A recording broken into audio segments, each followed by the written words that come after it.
Children, क्या आपको मालूम है कि 2009 ईस्वी में जो शिक्षा का अधिकार नियम लागू किया गया था उसमें क्या क्या नियम बनाए गए हैं। उसमें यह नियम बनाया गया है कि 6 वर्ष से लेकर के 14 वर्ष तक के उम्र का कोई भी बच्चा किसी भी विद्यालय में अपना नामांकन करा सकता है। दूसरा, उसमें यह नियम बनाया गया है कि प्रत्येक 3 किलोमीटर के दायरे में एक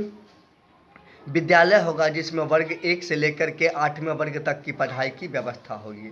उसके बाद तीसरा नियम लागू यह किया गया है उसमें कि किसी वर्ग 1 से लेकर के 5 तक के किसी भी विद्यालय में प्रत्येक 30 बच्चे पर एक शिक्षक का होना जरूरी है। अगर ऐसा नहीं हो रहा है तो आप इसके खिलाफ ऊंची आवाज़ उठा सकते हैं, आप दूसरे जगहों पर जा सकते हैं और शिक्षा के अधिकार नियम के तहत आप इसके खिलाफ उस विद्यालय पर कार्रवाई भी कर सकते हैं या हेडमास्टर से जाकर के इसके खिलाफ आप शिकायत कर सकते हैं। उसके बाद मैं आपको बताता हूँ कि जब हमारा देश 1947 ईस्वी में आज़ाद हो गया था तो फिर हम लोग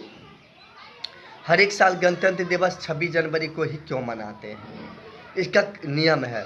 यह ऐसा हुआ था क्योंकि हमारा देश 15 अगस्त 1947 को आज़ाद तो हो गया था, लेकिन हमारा देश गणतंत्र नहीं हुआ था और उस समय हमारे देश के नागरिकों को कोई भी अधिकार नहीं मिला हुआ था। जब 26 जनवरी 1950 ईस्वी को हमारा देश आज़ाद हुआ था और हमारे देश का संविधान लागू हुआ, हम लोग जानते हैं कि हमारे देश के संविधान बनने में 2 वर्ष 11 महीने और 18 दिन का समय लगा था और इसके जो अध्यक्ष बनाए गए थे वे भीमराव अम्बेडकर बनाए गए थे और इसमें एक महत्वपूर्ण भूमिका हमारे देश के प्रथम राष्ट्रपति डॉक्टर राजेंद्र प्रसाद जी की भी थी। वह प्रारूप समिति के अध्यक्ष बनाए गए थे। तो जब हमारा देश 26 जनवरी और 1950 ईस्वी को हमारे देश का संविधान लागू हुआ तब प्रत्येक बार हमारे देश के सभी नागरिकों को कुछ अधिकार दिए गए थे और कुछ कर्तव्य निर्धारित किए गए थे और सभी लोगों को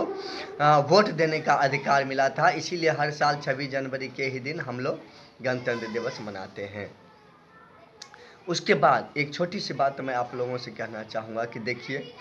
आपको ज़िंदगी में किसी भी व्यक्ति से अगर कुछ भी सीखने का मौका मिला हो, चाहे एक ही वाक्य किसी ने अच्छी आपको बताई हो जो ज़िंदगी में काम आने लायक हो, तो उसे अपना गुरु मानिए और जीवन भर उनका आदर कीजिए। क्योंकि किसी भी व्यक्ति से जिससे आपको कुछ भी सीखने का मौका मिला है और अगर आप उसका अनादर करते हैं तो वह सीखी हुई विद्या आपको काम नहीं आती है। और अगर किसी भी व्यक्ति से राह चलते भी अगर किसी व्यक्ति से आपने कुछ अच्छा सुना और उसको अपने अंदर बैठाया और उस पर अमल किया तो आप उसे गुरु मानिए, क्योंकि वह भी ज़िंदगी में आपको कभी न कभी काम ज़रूर आएगा। और जब किसी व्यक्ति से आप सीखे हुए व्यक्ति से अगर उसका आदर करते हैं तभी वह विद्या या ज्ञान आपको समय पर काम आता है। दोस्तों,